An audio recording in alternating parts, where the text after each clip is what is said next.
We all want to be a little bit sharper around the greens because that can be the difference between a good and a bad score. So today I'm going to give you 3 of my favourite chipping tips. I guarantee they're going to help you out with your short game. But before we get to that, if you're new to this channel, make sure you hit subscribe, and if you enjoy this video, give it a thumbs up. So here's a really simple thing to think about if you want to hit some different shots with the same club around the green. Now, I've got a 56-degree wedge here. I've got around 20 yards to the flag and we're coming out the rough. Now, if I want to hit, say, a low or a high shot, I only think about one thing, and you should be able to take this as well and apply it to your own chipping game. If you want to hit a low shot, concentrate on keeping the back of the left wrist towards the ground on the way through the ball. So when you hit the shot, focus on keeping the back of the left wrist aiming at the ground. And what we're going to try and do is not let that break through impact. What that's going to do is maintain the loft that you have on the golf club. You can even get a little steep and the ball will come out a little bit lower.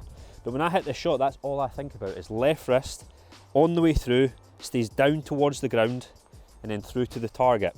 So that's for the low shot. So I'll hit one for you and I'll explain what you need to do if you want to hit one high. So through the ball, back of the left wrist, down towards the ball. Ball comes out quite low, a little bit of spin, then kicks on.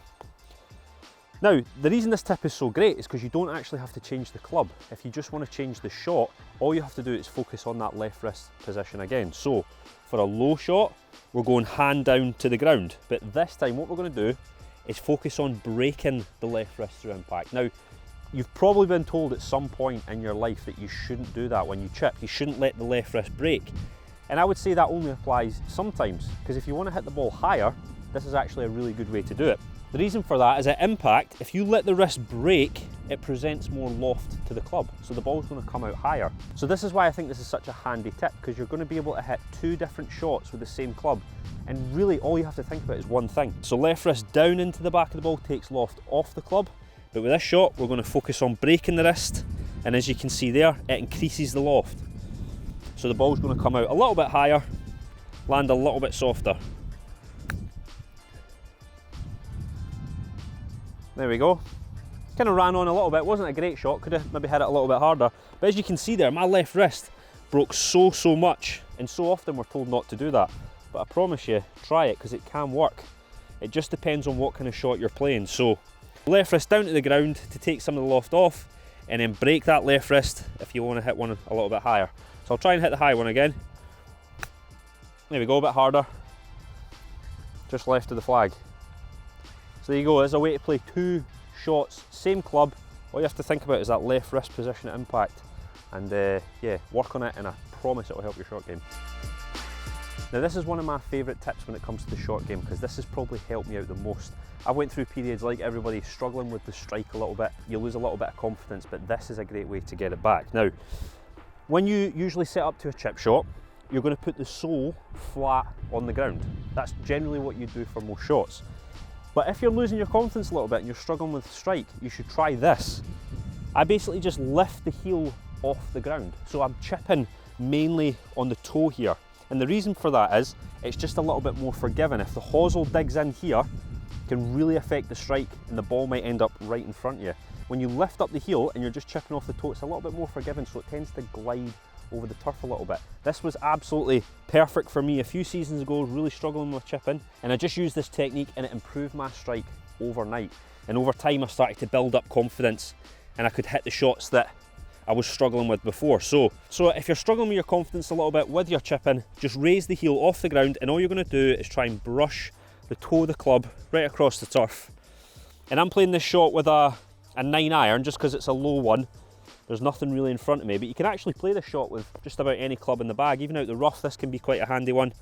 But it's just to help you build your confidence with the short clubs, and then over time you can go back to normal. Or you can keep this shot, just keep it in the locker. If you ever have a tricky shot and your lie isn't great and you're a bit worried about that strike, just raise that heel off the ground. It gives it less chance to dig into the ground. As I say, this is a bit more forgiving, so it makes it a lot easier, and you might get away with even some of the tougher shots around the greens. This is a great thing to try. Now, another really good tip if you're struggling with the strike around the greens is trying to shallow out the angle of attack. What that's going to do is just give you a little more margin for error. Now, a good way to do that is to feel like the handle of the club raises up at impact. So if it's pointing at your belt buckle as you set up to the golf ball, through impact, you want to feel like you just pull it more towards your belt buckle. The reason for that is we don't want the club to go steep into the back of the ball, hands down like this, because we're going to expose that leading edge, and that's going to dig into the ground and it's going to cause issues with strikes. So rather than do that, I like to feel like the handle moves up at impact. And as I say, it's just going to shallow out that angle of attack, give you a little more margin for error, and then you might get away with some of the poorer strikes that you hit. So handle moves up through impact, and we're just going to try and graze the turf, shallow out that angle of attack a little bit. There we go, perfect. And what you can feel like is the upper body as well, like everything moves up slightly. So through the ball, it's not down and forward like this. We don't want to be playing these shots off the back foot, getting really steep and hitting down into the back of the ball.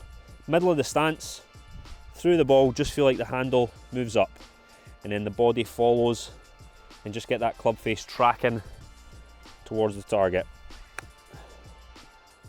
There we go. I didn't even strike that one that well, but because I was nice and shallow, I used that bounce, it gave me a little bit of spin and a little bit of control.